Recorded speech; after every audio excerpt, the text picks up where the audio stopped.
I am Candace, 27 years old, and a sergeant in the United States Army. 3 months ago, I was recovering from an attack that left me with a dislocated shoulder and blood covering my body. The worst part was not the pain, but seeing my mother standing in the doorway, her eyes empty as she watched my stepfather Frank beat me in my own military housing. Before losing consciousness, I managed to send one text message that saved my life. Before I share how the military changed my life forever that night, let me know where you are watching from, and hit that subscribe button if you believe family should be your sanctuary, not your nightmare. My childhood was picture perfect until I turned 12. I grew up in a small town in Ohio with parents who loved each other and me unconditionally. Dad worked as an engineer at the local manufacturing plant, and Mom was an elementary school teacher. We lived in a modest two-story house with a backyard where Dad built me a treehouse. Weekends were filled with bike rides, homemade cookies, and board games by the fireplace. I was their only child, which meant I received all their attention and love. Everything changed on a rainy Tuesday in October. Dad was driving home from work when a truck lost control on the wet highway and crashed into his car. He died instantly. I remember the police officers at our door, their faces solemn, as they delivered the news that shattered our world. Mom collapsed to the floor, her screams still echoing in my nightmares. The following months were a blur of funeral arrangements, condolence cards, and casseroles from neighbors that piled up in our fridge. Mom stopped teaching. Most days she barely got out of bed. I learned to fend for myself, making sandwiches for dinner and doing laundry when we ran out of clean clothes. At 12 years old, I became the caretaker in our house. Financial problems followed quickly. Dad had life insurance, but it was not enough to sustain us long term. Bills piled up on the kitchen counter, many with red paste-due stamps across them. Mom started selling furniture, then jewelry, just to keep our house. Her depression deepened, and I often found her staring at old photographs, tears silently streaming down her face. 2 years later, when I was 14, Frank entered our lives. He came to fix our leaking roof, a referral from a neighbor who knew we were struggling. Frank was tall, broad-shouldered, and had a smile that seemed to bring Mom back to life. He fixed things around the house for free, brought groceries, and made Mom laugh for the first time since Dad died. At first, I was grateful. Frank seemed like the answer to our prayers. He took us out for dinners, helped Mom with paperwork for refinancing the house, and even bought me school supplies. He was charming, attentive, and seemed genuinely interested in our well-being. 6 months after meeting Mom, Frank proposed. The wedding was small, just a courthouse ceremony with a few neighbors as witnesses. I wore a blue dress Mom bought specially for the occasion, and she looked happy in a cream-colored suit. Frank moved into our house that same day, bringing 2 suitcases and a toolbox. The changes were subtle at first. Frank suggested Mom quit her part-time job at the library because he could support us. He offered to handle all the finances since Mom found them stressful. He mentioned that our extended family only called when they needed something, so perhaps we should limit those interactions. Within months, Mom had no access to our bank accounts. She asked Frank for money whenever she needed to buy groceries or household items. Our visits to Grandma became less frequent, then stopped altogether. Frank said the drive was too expensive with rising gas prices. I noticed Frank had 2 personalities. To neighbors and his friends, he was generous, funny, and the perfect husband. At home, he was controlling, easily angered, and critical. He critiqued Mom constantly, from her cooking to her appearance. If dinner was late, he would throw his plate in the sink. If Mom bought something without asking, he would lecture her for hours about financial responsibility. The worst part was watching Mom change. The woman who once stood up to school administrators to defend her students became someone who flinched at loud noises. She started checking with Frank before making any decision, no matter how small. She lost weight, her clothes hanging loosely on her diminishing frame. The spark in her eyes faded completely. By the time I was 16, our home had transformed into a prison of walking on eggshells. Frank never hit Mom. At least, not that I saw, but his emotional abuse was constant and devastating. He isolated her from friends, controlled every aspect of her life, and slowly convinced her she was worthless without him. One evening, I confronted Mom while Frank was out. We were washing dishes, and I asked her why she let him treat her that way. She turned to me with vacant eyes and said, "He keeps a roof over our heads, Candace. Not everyone gets second chances at love. Sometimes you have to accept the bad with the good." Those words haunted me. What bad was she accepting that I did not see? What happened behind closed doors when I was at school or with friends? The questions kept me awake at night, especially as Frank started directing his criticism toward me. My grades were never good enough, my chores never done to his standards. He called me ungrateful when I did not show enough appreciation for living in his house, eating his food. He began limiting my time with friends, claiming they were bad influences. When I received a college brochure in the mail, he threw it away, saying college was a waste of money for girls who would just get married anyway. The tension in our house grew thicker with each passing month. Mom became the mediator, always trying to smooth things over when Frank and I argued. "Just do what he asks," she would whisper when he was out of earshot. "It is easier that way." By my senior year of high school, I knew I had to escape. Frank had made it clear that he expected me to stay home after graduation, get a local job, and contribute to the household. Mom needed me, he said. The real truth was that he needed another person to control another way to tighten his grip on our family. I watched Mom disappear more each day, becoming a shell of the woman who had once taught me to stand up for myself. The irony was crushing. How could I honor her earlier lessons while watching her surrender her own power?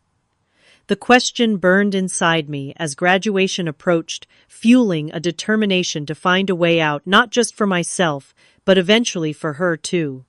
My high school graduation day should have been celebratory. Instead, it was tense.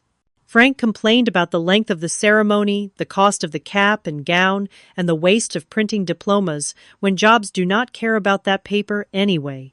Mom smiled weakly and took photos, but her hands trembled as she tried to adjust my tassel for a picture. The real confrontation came that evening. Frank waited until we were home, the forced smiles for neighbors and relatives long faded. He sat at the kitchen table, a stack of papers in front of him. "I found a job for you at the warehouse where my buddy works," he announced. $8 an hour starts Monday. You will give half your paycheck for room and board here." I stood frozen, looking at the employment forms he had already partially filled out. I was thinking about college, maybe community college first. Frank laughed, a harsh sound that bounced off the kitchen tiles. "With what money your mother and I are not wasting our savings on that. Besides, your mother needs help around here." I looked at Mom hoping for support, but she stared at the floor. This was the moment I realized I would never get out if I followed Frank's plan. I would be trapped in this house, watching my mother deteriorate further while becoming just like her, my own spirit slowly crushed under his control. The next day, I went to school to pick up my final transcript. Mrs. Lawson, my guidance counselor, noticed my red eyes and invited me into her office. Something about her kindness broke the dam I had built around my emotions, and I told her everything, the words pouring out like a flash flood. She listened without interrupting, then rolled her chair to a filing cabinet. "Have you ever considered the military, Candace?" she asked, pulling out a stack of brochures. "It could give you distance education benefits, and a fresh start. I had never thought about it before. My image of the military was shaped by movies, all buzz cuts and push-ups. But as Mrs. Lawson laid out the benefits, something clicked. The military would provide immediate physical distance from Frank. It offered housing, steady income, and educational opportunities. Most importantly, it provided a legitimate reason to leave that even Frank would have trouble arguing against. For the next week, I researched extensively. I read about basic training, different branches, job specialties, and veterans' experiences. I learned about the GI Bill tuition assistance and how many service members completed degrees while on active duty. This was not just an escape plan. It could be the foundation for the future I wanted. The Army recruiter, Sergeant Jenkins, was straightforward when I visited the office. He did not sugarcoat the challenges or make false promises. "It is hard work," he said, "but if you are committed, it can change your life trajectory completely." I signed the enlistment papers without telling Frank. Mom was with me, a surprising act of defiance on her part. She cried as I completed the paperwork, a complex mixture of pride and fear in her eyes. "I will be okay, Mom," I assured her, though I was not entirely convinced myself. "And once I am settled, we can figure things out for you too." She squeezed my hand, but said nothing. We both knew what figuring things out meant, and we both knew it would not be easy. Telling Frank was every bit as explosive as I anticipated. I waited until dinner, my enlistment papers safely stored at Mrs. Lawson's house in case he tried to destroy them. "I joined the Army today," I said, during a rare moment of silence at the dinner table. "I ship out for basic training in 3 weeks." Frank's face turned a dangerous shade of red. The fork in his hand clattered against the plate. "You did what? Without my permission?" "She does not need your permission," Frank Mom said, softly surprising both of us. "She is 18. What followed was the worst argument our house had ever seen. Frank threw his plate against the wall, shattering it into pieces that scattered across the linoleum like shrapnel. He called me ungrateful, stupid, and rebellious. He threatened to throw me out immediately, with nothing but the clothes on my back. Throughout his tirade, I remained calm, which only infuriated him more. For the first time, I saw his rage for what it was, the tantrum of a man who controlled others because he could not control himself. This realization was strangely empowering. I was making the right choice. The following weeks were unbearable. Frank alternated between ignoring me completely and making snide comments about soldiers returning in body bags. Mom tried to mediate, but her attempts only redirected his anger toward her. I packed secretly, hiding small bundles of belongings at a friend's house so Frank would not notice items missing. The night before I left, Frank cornered me in the hallway. His breath reeked of whiskey, his eyes narrowed to slits. "You think you are so smart running off to play soldier," he hissed. "Mark my words, Candace, you will regret this. And when you come crawling back, do not expect any sympathy." I pushed past him, heart hammering in my chest. "I will never come back to this house while you are in it," I replied, finally giving voice to the thought I had kept inside for years. That night I barely slept. I thought about Mom alone with him after I left. I wrote her a letter with information about domestic violence resources and hid it in her gardening book, the one place Frank would never look. It felt woefully inadequate, but it was all I could do for now. The next morning, a friend's mother drove me to the processing station. Mom hugged me goodbye at the front door, slipping a small envelope into my pocket. "I am proud of you," she whispered. "You are so brave, just like your father." Frank stood in the doorway, arms crossed, saying nothing. His silence was more menacing than any threat could have been. As the car pulled away, I looked back at our house one last time. Mom stood small and fragile on the porch, Frank's hand gripping her shoulder. the image burned into my memory, like a brand, a reminder of why I needed to succeed not just for myself, but for her too. In the envelope, I found a faded photo of Dad in his college graduation gown and a short note from Mom. He would be so proud of the woman you have become. Stay strong. I love you.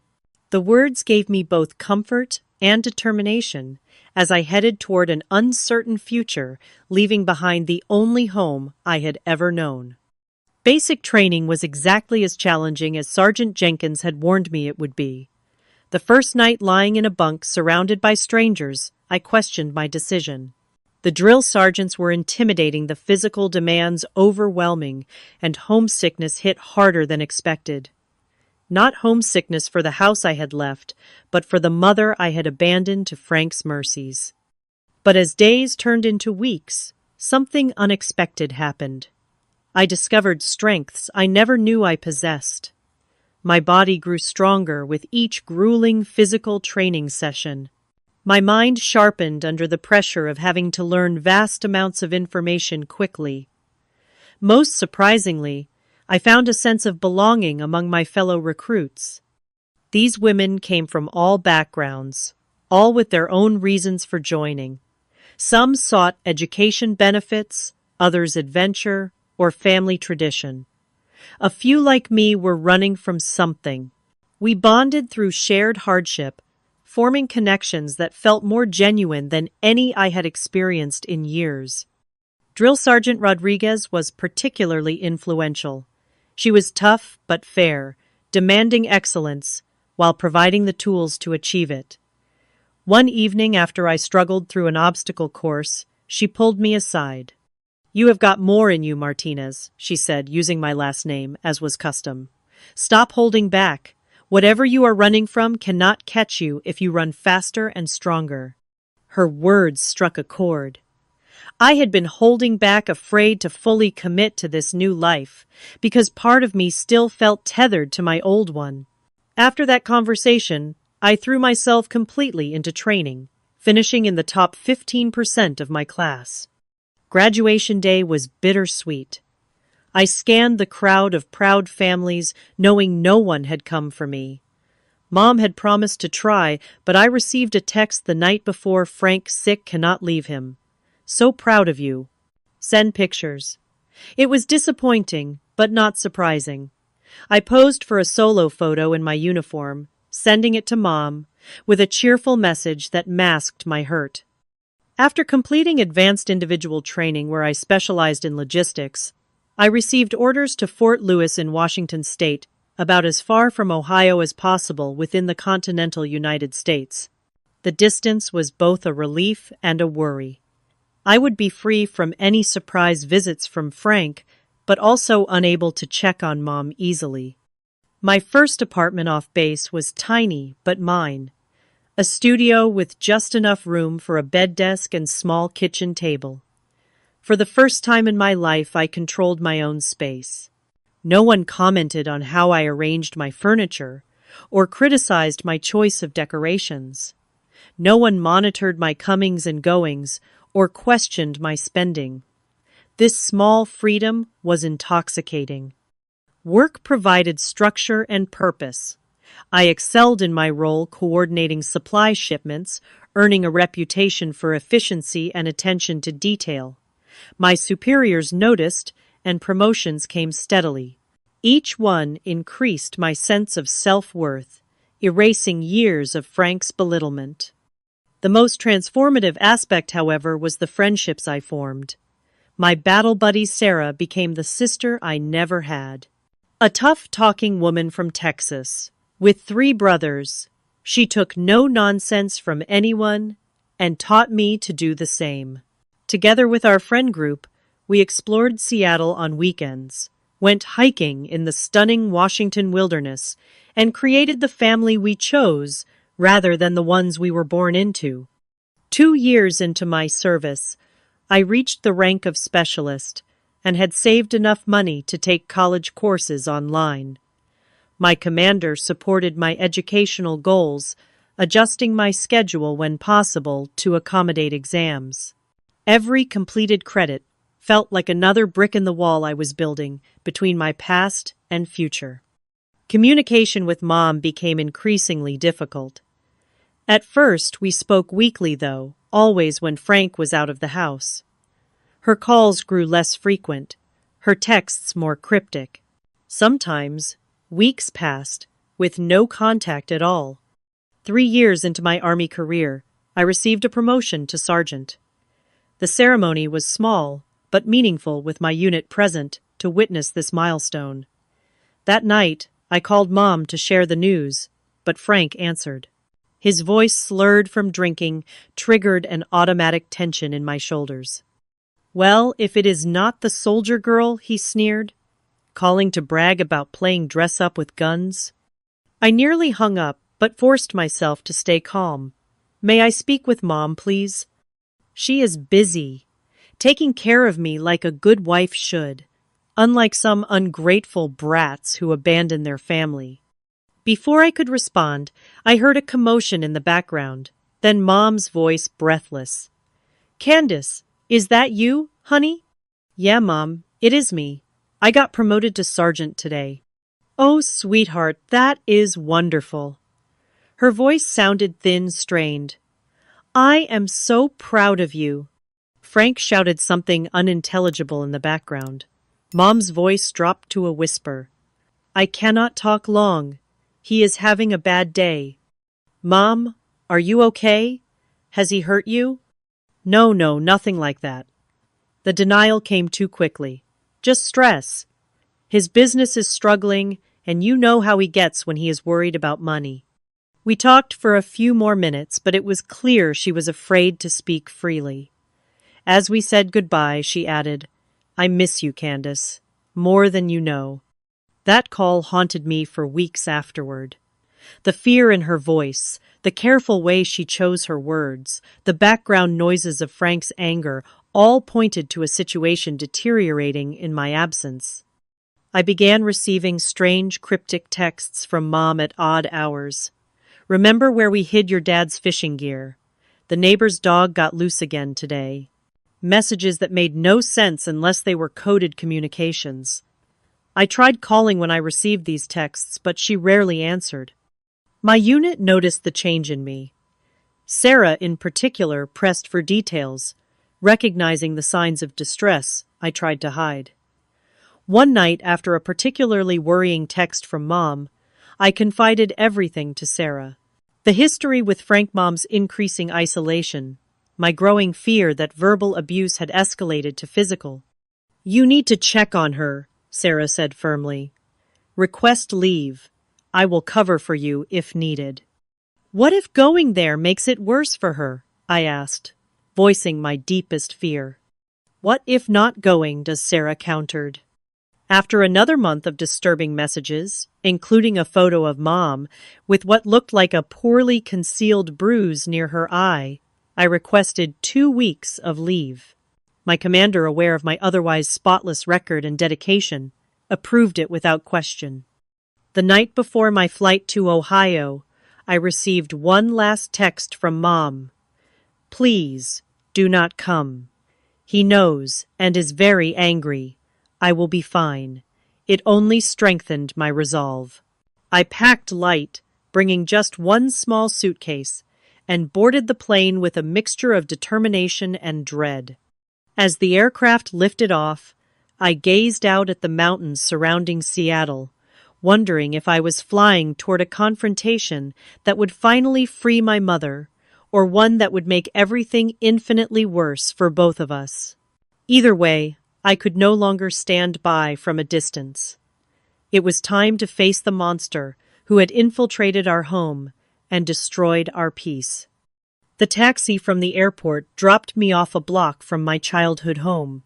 I wanted to observe before announcing my presence. It was a strategic decision, one I had learned from military training. Always assess the situation before engaging. The house looked different than I remembered. The once cheerful yellow paint had faded to a sickly beige. Dad's carefully tended flower beds were now overrun with weeds. The porch swing where we used to read together was gone, leaving only the hooks in the ceiling as a reminder of happier times. I approached slowly, my heart pounding as if I were entering hostile territory, which in many ways I was. Before I could knock, the door opened. Mom stood there, thinner than I remembered her once, vibrant brown hair now streaked with gray. She wore a long-sleeved shirt despite the warm spring weather. "Candace," she whispered, her eyes darting nervously over my shoulder. "You should not have come." "I had to, Mom," I replied, stepping forward to embrace her. She flinched slightly before accepting my hug, her body rigid in my arms. Inside the house smelled musty, as if windows were rarely opened to let in fresh air. Family photos that once lined the hallway had been replaced with generic landscape prints. No evidence of my existence remained on the walls. "Frank will be home from work in 2 hours," Mom said, ushering me quickly into the kitchen. "You cannot stay here. He said if you ever came back, he would not be responsible for his actions." "Is that a threat, Mom? Has he hurt you?" I asked, directly gesturing to her long sleeves. No, she said too quickly. "I am just clumsy lately. Getting older, you know how it is." "I am 23, Mom. I do not know how it is to be clumsy from age." I kept my voice gentle but firm. "Please show me your arms." After a moment of hesitation, she slowly rolled up her right sleeve. Purple bruises in various stages of healing marked her pale skin, finger-shaped bruises unmistakable in their origin. "He did not mean it," she said quickly, covering up again. "He lost his contracting job 3 months ago. The stress makes him drink, and when he drinks, he gets upset. It is not his fault." "Mom, listen to yourself," I pleaded. "You are making excuses for someone who hurts you. This is classic abuse. You taught elementary school, you know the signs. You probably reported parents for doing exactly what Frank is doing to you." She turned away, busying herself with making tea. We both knew she was too nervous to drink. "It is not that simple, Candace. Where would I go? I have no money of my own, no job for years, no friends left. You could come with me, right now. We could pack a bag and be gone before he gets home." She shook her head adamantly. "He would find us. He checks my phone, my emails. He has friends everywhere. And he said if I ever tried to leave." Her voice trailed off, the unfinished threat hanging in the air between us. We were interrupted by the sound of a car in the driveway. Mom's face drained of color.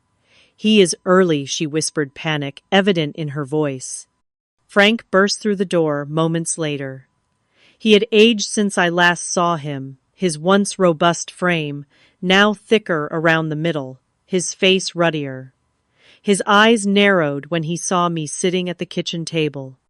Well, the soldier returns," he said, his voice deceptively calm. "To what do we owe this honor?" "Just visiting my mother," I replied, "evenly years of military discipline, helping me maintain composure." "Your mother," he emphasized. "The word mockingly, has been doing just fine without your concern for 5 years. Suddenly, you care." "I have always cared," I countered. "And I have always worried about her being here with you." Frank's face darkened, but before he could respond, a knock at the door interrupted us. It was Mrs. Winters from next door, bringing over a casserole. Frank transformed instantly, his scowl replaced by a charming smile. "Barbara, how thoughtful of you," he gushed, taking the dish. "And look who surprised us today. Our Candace is back from playing soldier." Mrs. Winters smiled warmly at me. "Oh my, let me look at you, so grown up and serving our country. Your parents must be so proud." I noticed how Frank positioned himself as my parent, how easily the neighbor accepted this narrative. It was a small glimpse into how he had rewritten our family story for the community, presenting himself as the caring stepfather rather than the abuser he truly was. After Mrs. Winters left, Frank's mask dropped immediately. You have got some nerve showing up here, he hissed. After all I have done for you and your mother? All you have done, I challenged, rising to my feet. You mean isolating her from family, controlling every aspect of her life, leaving bruises on her arms. Frank took a threatening step toward me. You watch your mouth in my house. This is not your house, I shot back. This is my father's house. The mortgage is still in Mom's name. You are just a parasite living off her. His hand twitched at his side, and I knew he was considering striking me. Let him try, I thought. I was not a frightened teenager anymore, but a trained soldier. The awareness must have shown in my stance, because he pulled back, changing tactics. Your mother, he said, with exaggerated patience, is a grown woman who makes her own choices. Tell her, Linda. Tell your daughter how happy you are with our life together. Mom looked between us, clearly terrified of choosing sides. We manage fine, Candace. Really. I knew then that I would not be able to convince her to leave, at least not today.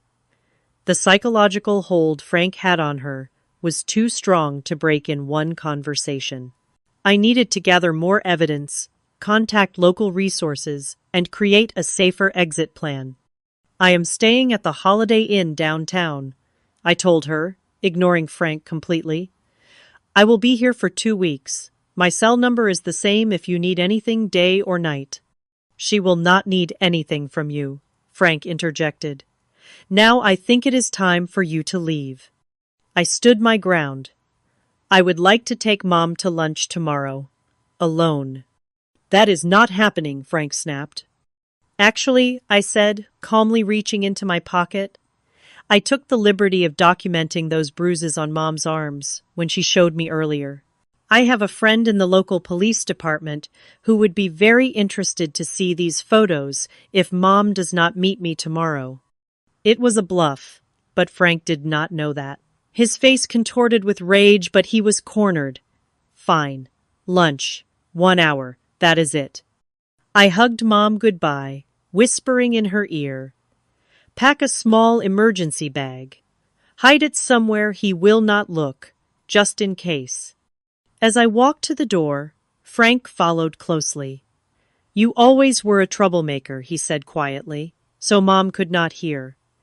But you are playing a dangerous game now. I protected your mother when you abandoned her. Remember that. His words were meant to induce guilt, but they only strengthened my resolve. Threatening a United States Army sergeant is unwise, Frank, I replied, keeping my voice low. I am not the helpless girl who left here 5 years ago. Remember that. The next day, Mom met me at a small cafe downtown. Frank drove her there and waited in the parking lot, a not-so-subtle reminder of his control. She was nervous, picking at her food and checking the time constantly. Mom, I need you to be honest with me, I said gently. How bad is it really? After several denials, the truth finally emerged in fragments. Frank had lost his job months ago, but hid it from neighbors and friends.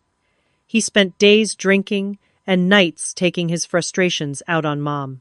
The verbal abuse had escalated to pushing, then hitting. She had visited the emergency room twice, giving excuses of falling downstairs or tripping over rugs. Why do you stay? I asked, though I knew the complex answer before she spoke. Where would I go? She replied, echoing her words from the day before. He controls all our money. He checks the mileage on the car. He monitors my phone. And he has promised that if I ever try to leave, he will find me. And she could not finish the sentence. I outlined a plan for her. Women's shelters that could hide her legal resources for protection. Orders the possibility of staying with me temporarily until she found her footing. She listened, but remained unconvinced. I will think about it, she said finally, as our hour ended. But please, Candace, do not confront him again. It only makes things worse for me when you leave. Those words hit me like a physical blow. She was right. My visit, while well-intentioned, had likely destabilized an already volatile situation. I had no guarantee that I could protect her once I returned to base. Over the next few days, I gathered information discreetly. I spoke with local domestic violence advocates, documented what I could of Mom's situation, and even consulted with a lawyer about her rights to the house. I created a comprehensive escape plan, printing resources on papers small enough for Mom to hide. 5 days into my leave, I arranged another meeting with Mom at the cafe. This time, Frank did not wait in the parking lot, which immediately set off alarm bells in my mind. He found the domestic violence brochure. "You slipped into my purse," Mom said, as soon as she sat down, her voice trembling. "He was waiting up when I got home from seeing you. He searched my things and found it." "Did he hurt you?" I demanded already, knowing the answer from the concealer poorly hiding a bruise on her cheekbone. "It does not matter," she insisted. "What matters is that you need to stop. He knows what you are doing, and he said next time it will be worse." "Mom, this is exactly why you need to leave him. He is threatening you, hurting you. This will escalate until—" I could not bring myself to finish the thought. "You do not understand," she said, tears forming in her eyes. "He said if I try to leave, he will hurt you. He has been following you, Candace. He knows where you are staying. He said soldiers can have accidents too." Cold fear settled in my stomach. Not fear for myself, but the realization that Frank was even more dangerous than I had believed. His threats had expanded to include me, which meant he was growing desperate and unpredictable. "I need to go," Mom said, suddenly gathering her purse. "He only gave me 30 minutes this time. He is waiting around the corner." "Mom, please," I begged, reaching for her hand. She pulled away. "I love you, Candace. That is why I need you to go back to your base, where you are safe. Please just go. I will be fine." I watched helplessly as she hurried out of the cafe, looking over her shoulder repeatedly. The weight of failure pressed down on me. I had come to rescue her, but had only made her situation more perilous. That evening, I received a text from an unknown number: "Leave town tonight, or your mother pays the price. This is your only warning." Minutes later, the hotel room phone rang, but when I answered, there was only breathing on the other end before the line went dead.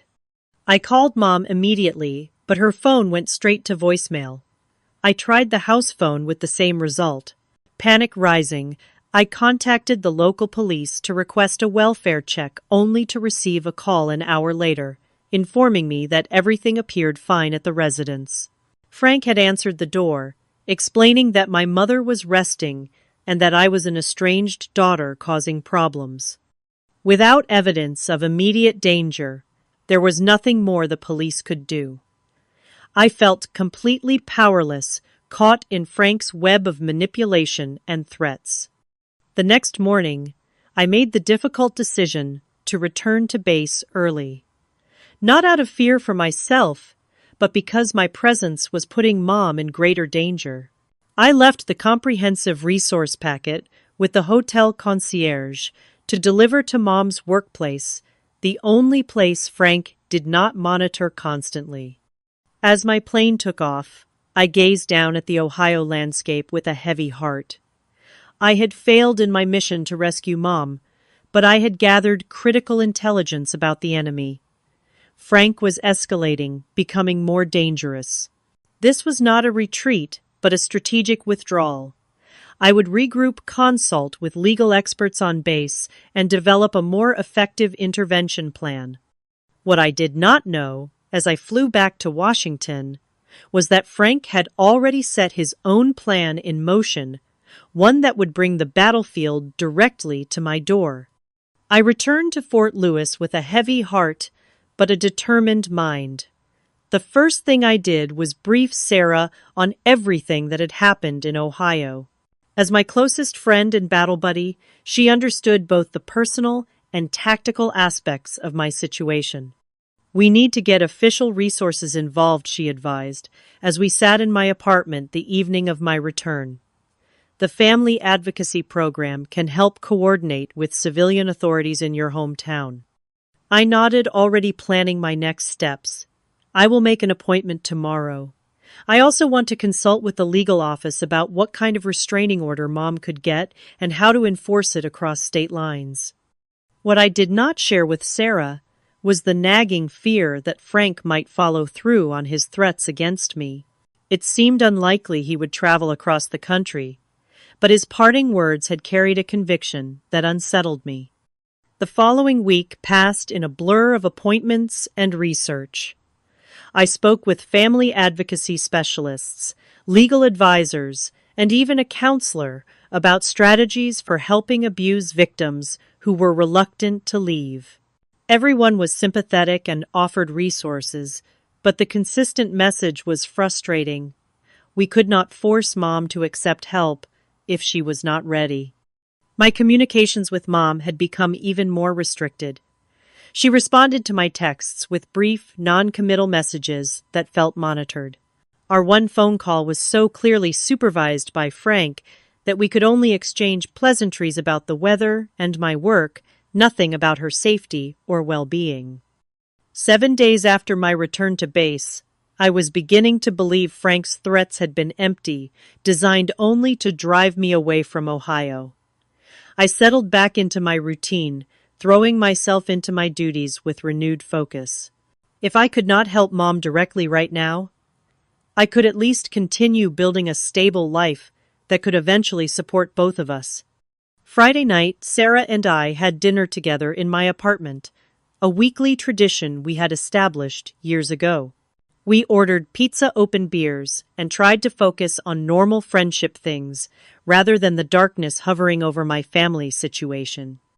"You seem better tonight," Sarah observed as we cleaned up the dishes. "More like yourself."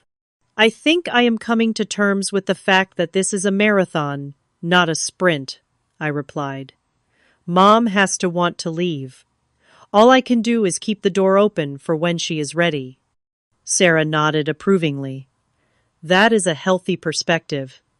And meanwhile, you are putting together resources and building your own strength. That matters too." After Sarah left around 11, I took a shower and prepared for bed. My apartment was small but comfortable, located in an off-base housing complex, popular with single-service members. It was on the second floor of a 3-story building, with a security entrance downstairs that required a key fob for access.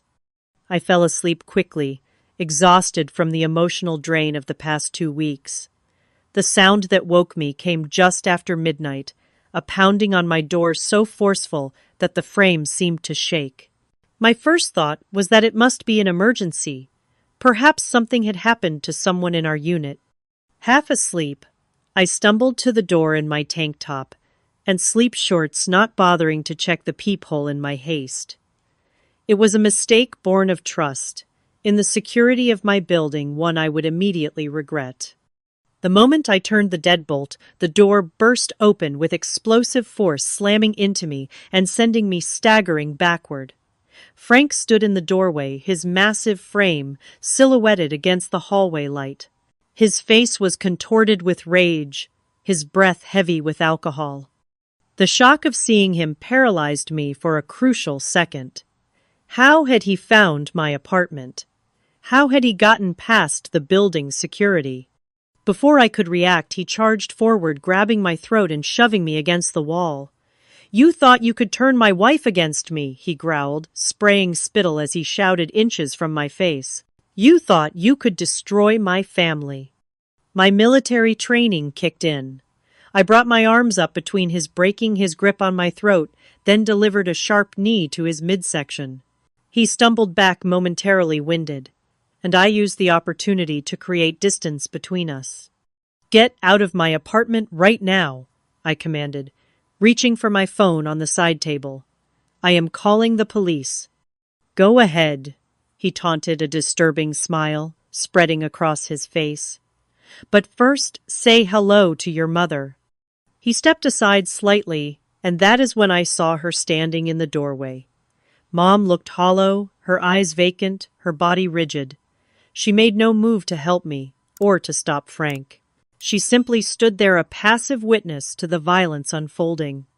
"Mom," I called out, confusion overwhelming me. "What are you doing here? Are you okay?" She did not respond. Frank laughed, a cruel sound that raised the hair on my arms. She knows her place now. Took some convincing, but she understands what happens when people cross me. He lunged at me again, and this time I was ready. I sidestepped his charge, using his momentum against him, as I had been taught in combatives training. But Frank was not an opponent on a practice mat.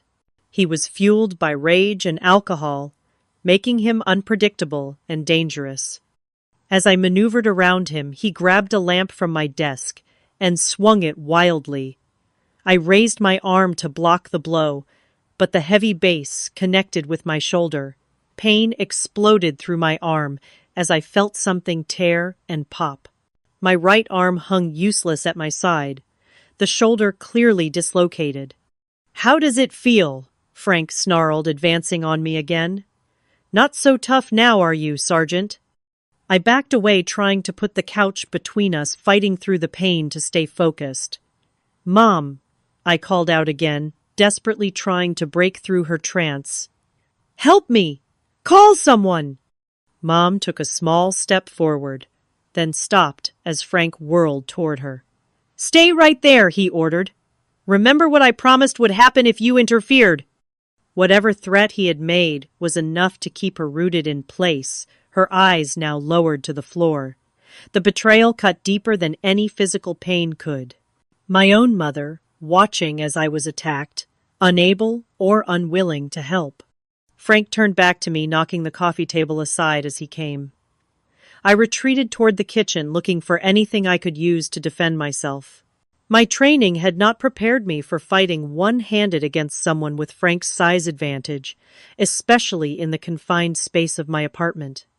He caught me before I could reach the kitchen, grabbing my injured arm and twisting it. The pain was blinding, sending black spots dancing across my vision. My knees buckled, and I fell hard to the floor.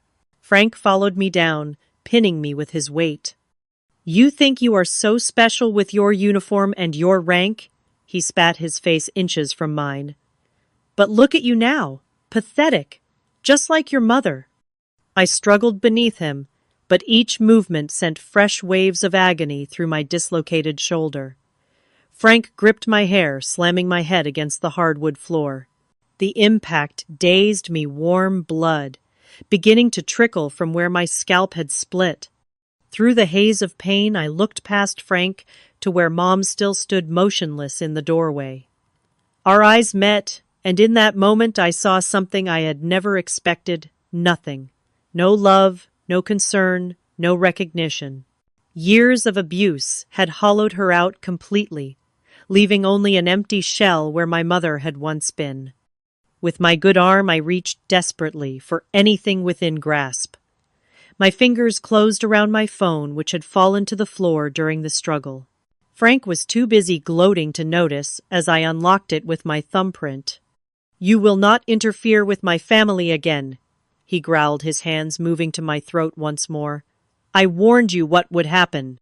As his fingers tightened around my neck, cutting off my air, I managed to open my messaging app. Sarah was always the first contact, our frequent communications, putting her at the top of the list. With the last of my strength and focus, I typed 3 letters: SOS. The edges of my vision were darkening as I hit send. Frank's face above me began to blur and distort.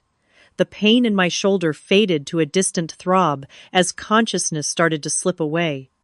The last thing I saw before blackness claimed me was my mother still standing in the doorway, her expression unchanged as she watched her husband try to kill her only child. Consciousness returned in fragments, disjointed and hazy. Beeping machines, the smell of antiseptic, voices filtering through a fog of medication.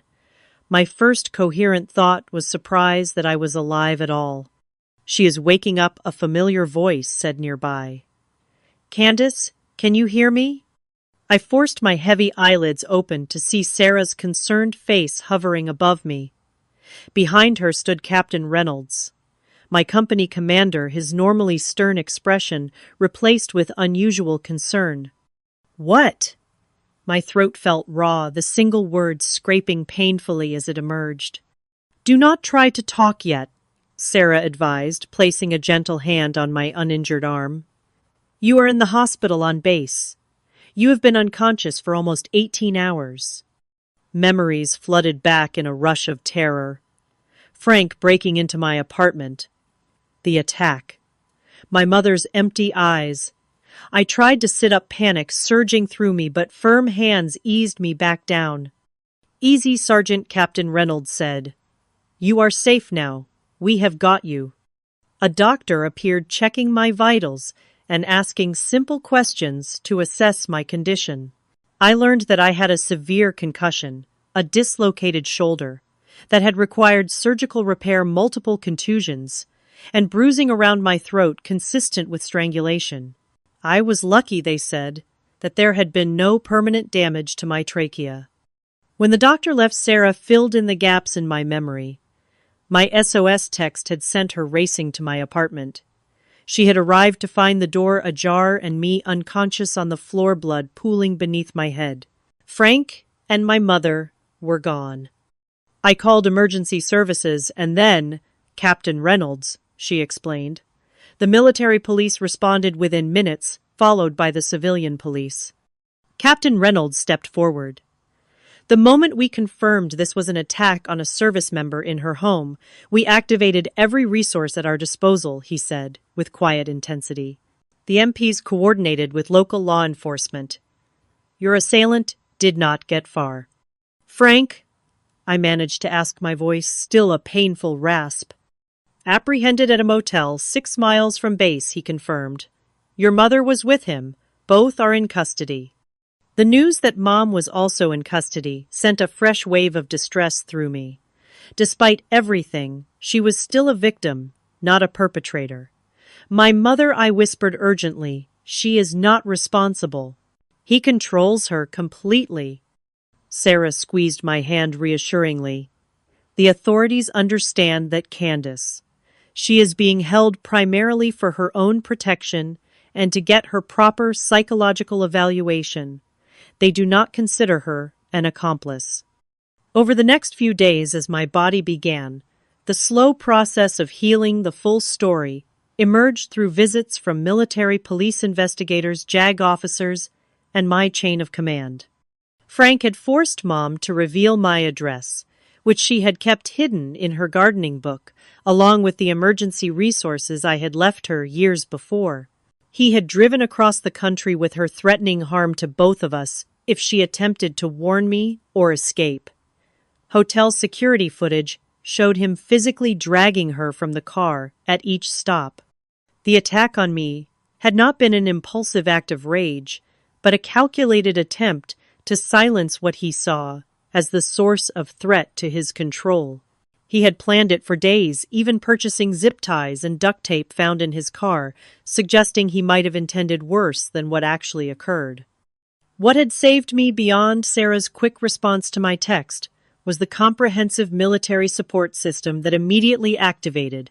Captain Reynolds had not simply delegated the matter to law enforcement, but had personally overseen the coordination between military and civilian authorities.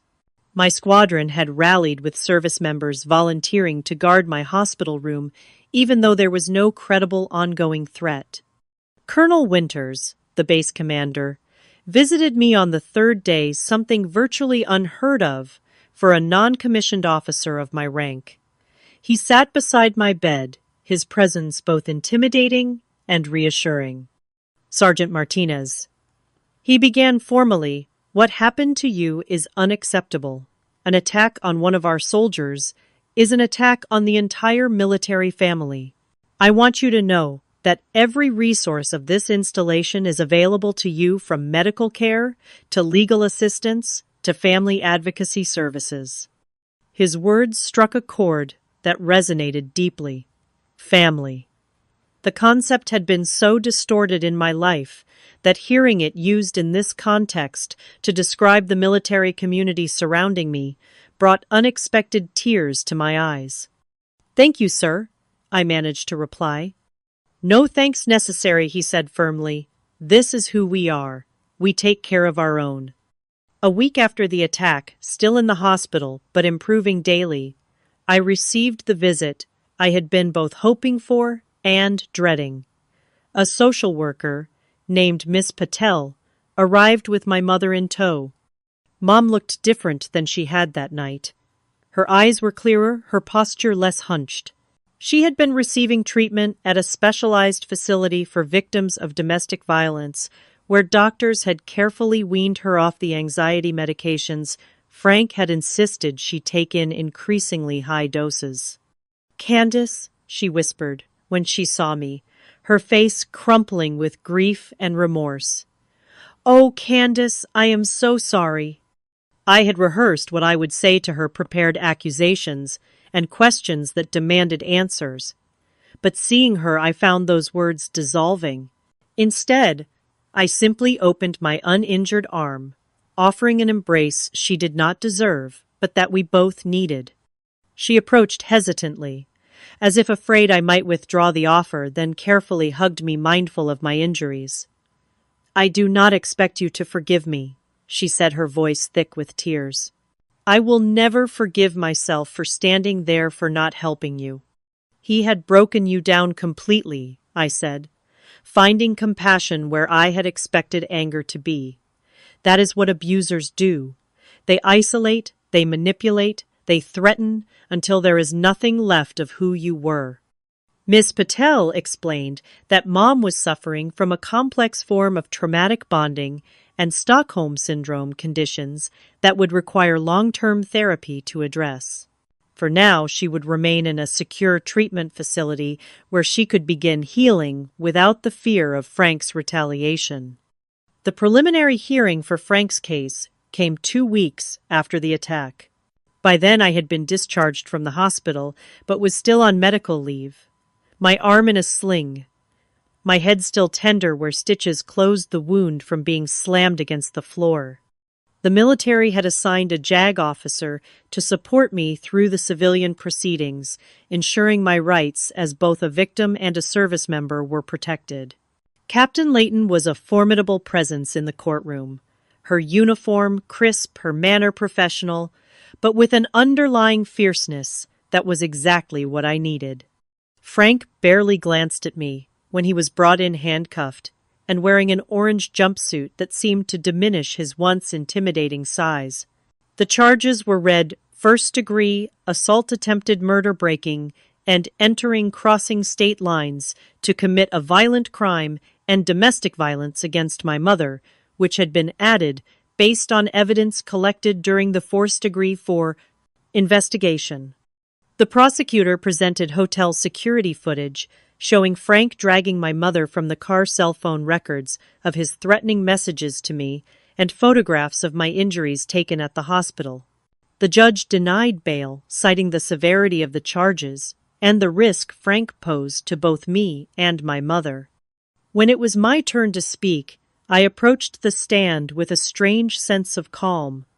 This man, who had terrorized our family for years now, sat small and powerless before me. I stood in my Army service uniform, my sergeant stripes, visible on my sleeve, my injuries, a testament to what I had survived. "Your Honor," I began, my voice steady. "Despite the discomfort in my throat, the man before you did not just attack me physically.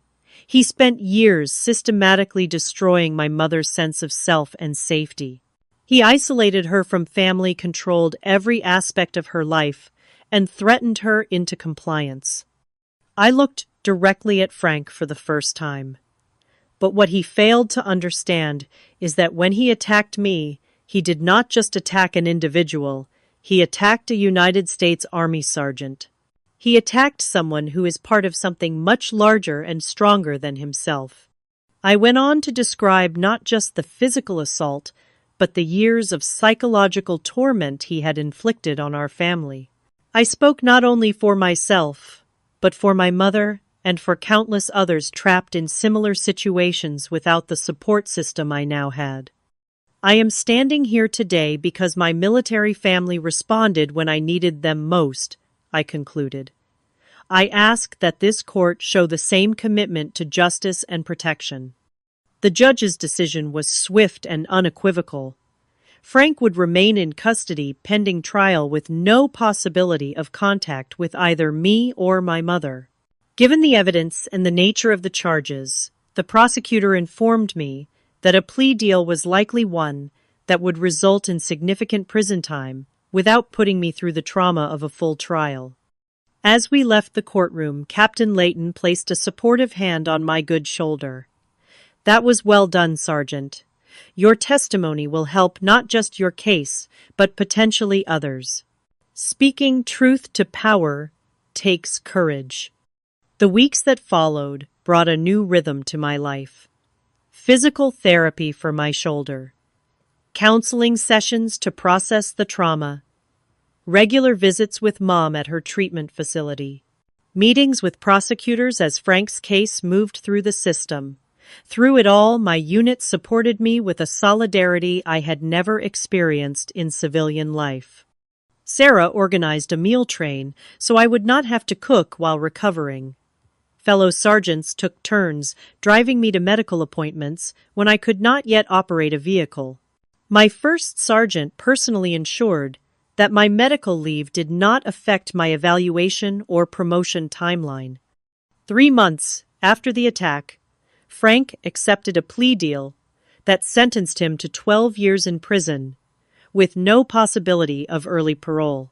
The prosecutor called to give me the news, explaining that the interstate nature of his crimes and the attack on military personnel had resulted in enhanced sentencing. That same week, Mom completed her initial intensive treatment program and moved into transitional housing provided by a domestic violence support organization. We began the slow, sometimes painful process of rebuilding our relationship, both of us in therapy, both learning to trust again. 6 months post-attack, my physical recovery was nearly complete. My shoulder would never have quite the same range of motion, but it was strong enough for me to return to full duty. The psychological healing took longer, but I found unexpected purpose in my experience. With my commander's blessing, I began working with the Family Advocacy Program, on base sharing my story with other service members dealing with domestic violence in their families. My first-hand understanding of both the victim's perspective and the military resources available made me uniquely positioned to bridge the gap between soldiers in need and the help available to them. What had begun as the worst night of my life had transformed into a mission I never anticipated but embraced wholeheartedly. The military had saved me, in more ways than one, first by providing escape from Frank's household, then by literally saving my life the night of the attack, and finally by giving me a community and purpose stronger than the trauma I had endured. 2 years have passed since the night Frank broke into my apartment. Time has a way of transforming even the most painful experiences into something we can carry without being crushed by their weight. My shoulder bears a surgical scar, a permanent reminder of that night, but it no longer limits my daily activities or military duties. The most profound healing, however, has been internal. Through consistent therapy and the unwavering support of my military family, I have moved beyond seeing myself as a victim to recognizing my role as a survivor and advocate. My experience, though traumatic, has become a powerful tool for helping others facing similar situations. Last month, I was promoted to Staff Sergeant, a milestone that felt especially meaningful given all that had happened. Captain Reynolds, who had been so instrumental in the aftermath of the attack, was there to pin my new rank insignia alongside my mother, a symbolic joining of my biological and chosen families. Mom has undergone a remarkable transformation of her own. After completing 18 months of intensive therapy, she secured a position as an administrative assistant at a local elementary school, slowly rebuilding her professional identity that Frank had systematically dismantled.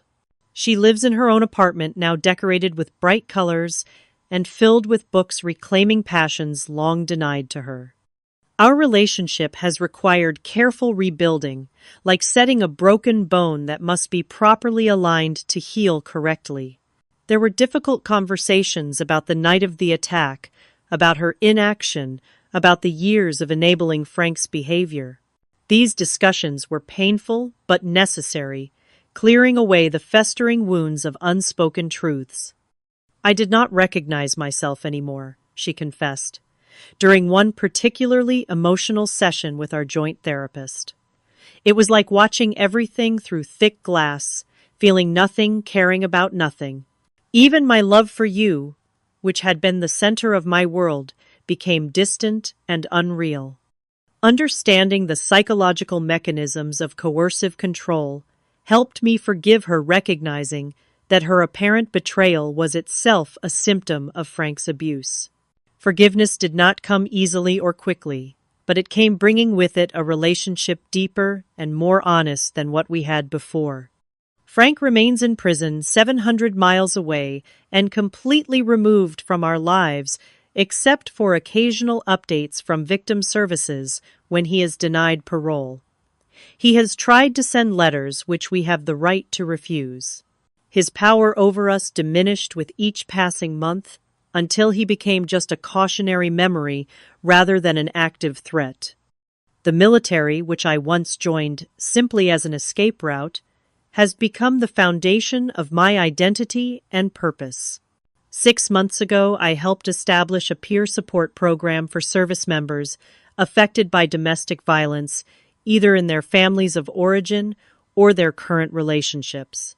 We named it Operation Safe Harbor, providing a space where soldiers can speak openly about experiences often shrouded in shame and silence. Through this program, I met senior airman Jessica Torres, whose stepfather had abused her mother for years before she enlisted to escape. Her story mirrored mine in so many ways that our first conversation lasted 5 hours, both of us experiencing the profound relief of being truly understood. I never thought anyone would get it, she told me, wiping away tears. Especially not someone in uniform. We are supposed to be strong, right, invincible. Real strength, I replied, is not about being invincible. It is about falling apart completely and still finding a way to rebuild. That has become my mantra, the lesson I share with everyone who comes through our program. True resilience is not about avoiding damage, but about how we recover and grow stronger at the broken places. Last week, Mom joined me as a guest speaker at one of our support group meetings. It was her first time sharing her story publicly, her hands trembling as she described the gradual erosion of her identity under Frank's control. As she spoke, I watched the faces of those listening, saw the recognition dawn in their eyes, the silent nods of understanding. The most dangerous thing about abuse, she said toward the end, is how it convinces you that you deserve it, that this diminished version of life is all you are entitled to. It took my daughter nearly dying for me to finally see through that lie. After the meeting, a young corporal approached us, her eyes red from crying. "My mother is still with him," she said quietly. "Everything you described it is like you have been living in our house. I do not know how to help her." Mom took the corporal's hands in hers. "Give her information, give her support, but most importantly, give her time," she advised. "Keep being the example of what freedom looks like. Sometimes seeing someone else break free is what finally makes escape feel possible." On the drive home, Mom turned to me with an expression of wonder. "Do you think we actually helped her?" "I know we did," I assured her.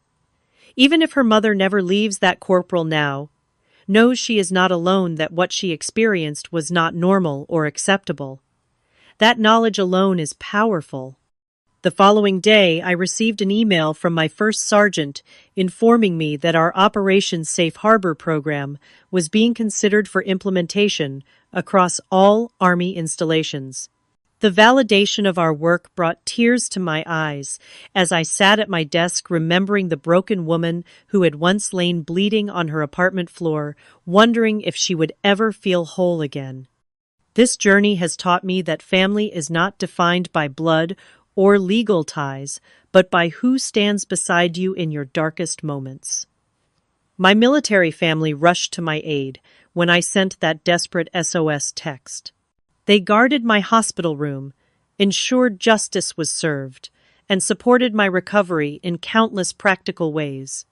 They showed me what true family should be in the process, helping me redefine my understanding of love and loyalty. I have also learned that healing is rarely a solitary journey. Mom and I heal together each step one of us takes forward, making it easier for the other to follow.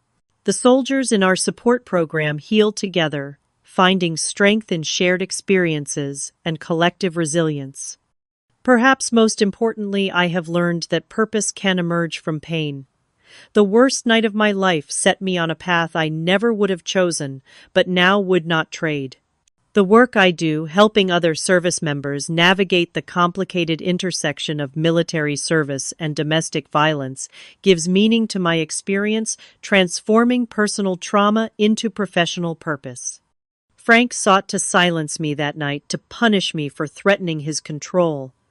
Instead, he amplified my voice, giving me a story that now helps others find their own courage to speak.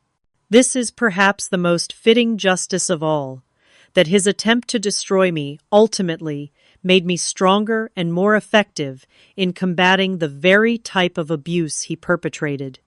As I look toward the future, I see endless possibilities for expanding our program, for reaching more service members trapped in cycles of violence, for creating the resources I wished had existed when I was that frightened teenager looking for escape.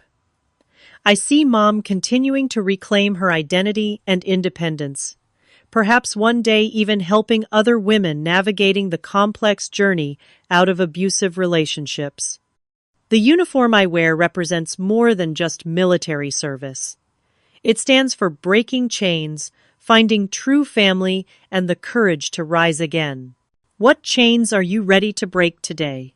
If my story resonated with you, please hit the subscribe button and share this video with someone who might need to hear it. Leave a comment below about how you found your strength after difficult times, or simply to let others know they are not alone in their struggles. Together, we can build a community of survivors who lift each other up.